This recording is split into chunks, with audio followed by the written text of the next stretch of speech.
Om Swastiastu. Assalamualaikum warahmatullahi wabarakatuh.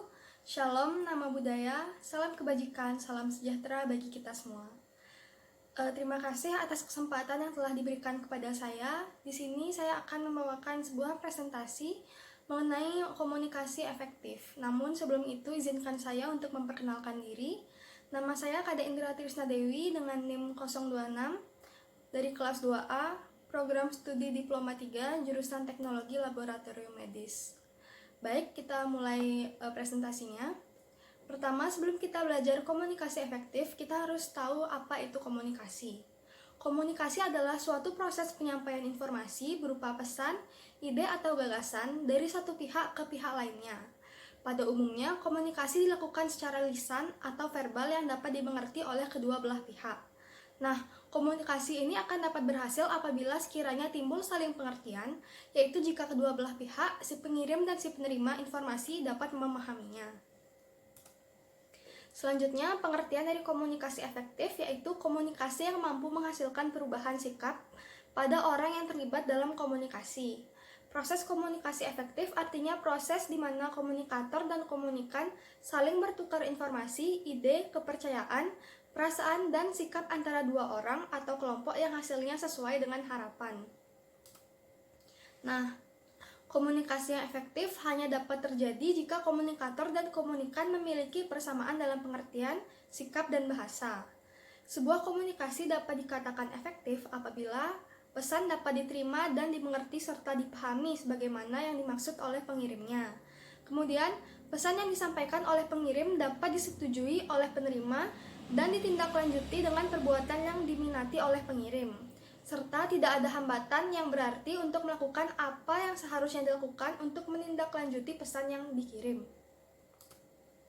Nah, selanjutnya ada unsur-unsur komunikasi efektif. Yang pertama ada sumber, yaitu sumber adalah dasar yang digunakan dalam penyampaian pesan dan digunakan dalam rangka memperkuat pesan itu sendiri. Sumber dapat berupa orang, lembaga, buku, dokumen, dan lain-lain. Yang kedua ada komunikator, yaitu setiap orang atau kelompok yang menyampaikan pesan-pesan komunikasi sebagai suatu proses. Komunikator dapat menjadi komunikan dan sebaliknya komunikan juga dapat menjadi komunikator. Yang ketiga ada pesan, yaitu keseluruhan dari apa yang disampaikan oleh komunikator.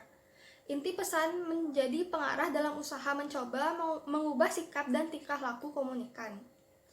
Yang keempat ada channel atau saluran, yaitu media penyampaian pesan. Media komunikasi dapat berupa media massa, media cetak, radio, televisi, film, dan lain-lain. Yang terakhir ada efek, yaitu hasil akhir dari komunikasi, yaitu sikap dan tingkah laku orang sesuai atau tidak dengan yang diinginkan. Selanjutnya ada tujuan komunikasi efektif.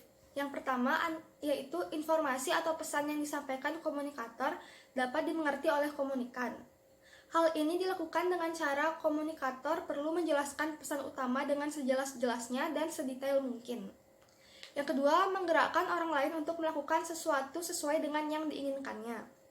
Melalui pendekatan persuasif, kita mampu membangun persamaan persepsi dengan orang lain atau teman bicara, kemudian menggerakkannya sesuai dengan keinginan kita. Yang ketiga, pendapat kita bisa diterima oleh orang lain. Nah, melalui pendekatan persuasif, yaitu merupakan salah satu cara agar gagasan kita diterima oleh orang lain dengan nyaman tanpa paksaan apalagi kekerasan.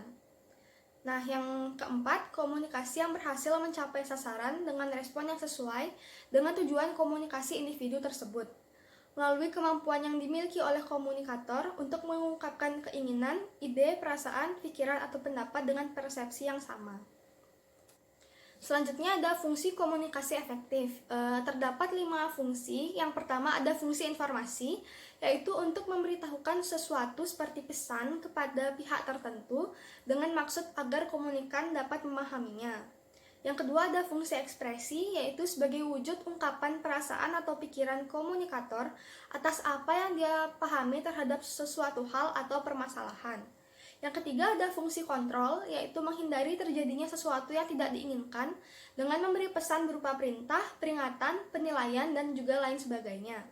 Yang keempat ada fungsi sosial, yaitu untuk keperluan rekreatif dan keakraban hubungan di antara komunikator dan juga komunikan. Yang terakhir ada fungsi ekonomi, yaitu untuk keperluan transaksi usaha seperti bisnis yang berkaitan dengan finansial, barang, dan juga jasa.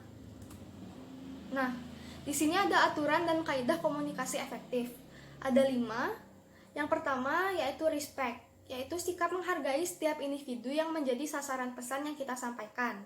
Jika kita harus mengkritik atau memarahi seseorang, lakukan dengan penuh respect terhadap harga diri dan kebanggaan seseorang.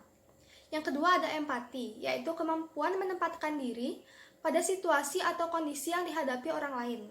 Rasa empati akan menimbulkan respect atau penghargaan, dan rasa respect akan membangun kepercayaan yang merupakan unsur utama dalam membangun sebuah suasana kondusif.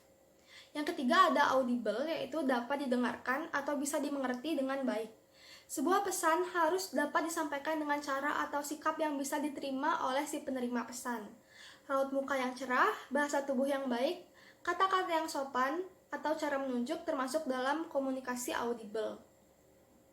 Yang keempat ada clarity, yaitu kejelasan dari pesan itu sendiri sehingga tidak menimbulkan multi-interpretasi atau berbagai penafsiran yang berlainan. Clarity dapat pula berarti keterbukaan dan transparansi. Dalam berkomunikasi, kita perlu mengembangkan sikap terbuka sehingga dapat menimbulkan rasa percaya dari penerima pesan. Yang kelima ada humble atau rendah hati, yaitu menghargai orang lain, mau mendengar, menerima kritik, tidak sombong, dan tidak memandang rendah orang lain. Selanjutnya ada hambatan komunikasi efektif. Ada beberapa hambatan dalam menjalani komunikasi efektif. Yang pertama adalah status efek atau perbedaan sosial antara komunikan dan juga komunikator. Contohnya karyawan yang harus tunduk atau patuh terhadap apapun yang dikatakan oleh atasannya, sehingga karyawan tersebut takut untuk menyampaikan aspirasi atau pendapatnya.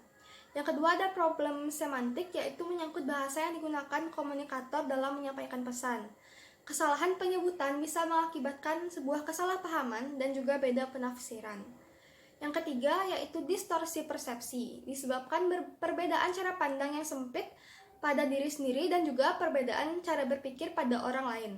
Hal ini menimbulkan hambatan, perbedaan persepsi dan wawasan satu dengan yang lainnya.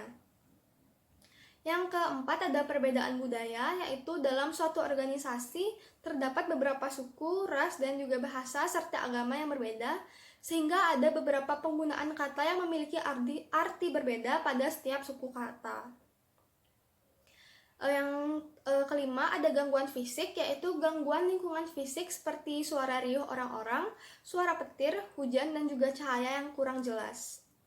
Selanjutnya, keterbatasan saluran komunikasi, yaitu gangguan yang disebabkan pada media yang dipergunakan dalam melancarkan komunikasi tersebut, misalnya sambungan telepon yang terputus-putus. Selanjutnya, yaitu tidak ada umpan balik atau tanggapan, yaitu hambatan di mana pesan yang disampaikan sang pengirim tidak diberi tanggapan. Maka yang selanjutnya terjadi adalah komunikasi satu arah yang sia-sia dan tidak efektif.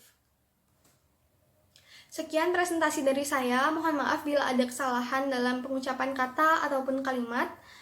Saya akhiri, terima kasih. Om Santi Santi Santi Om. Waalaikumsalam warahmatullahi wabarakatuh. Salam kebajikan, shalom, nama budaya, salam sejahtera untuk kita semua.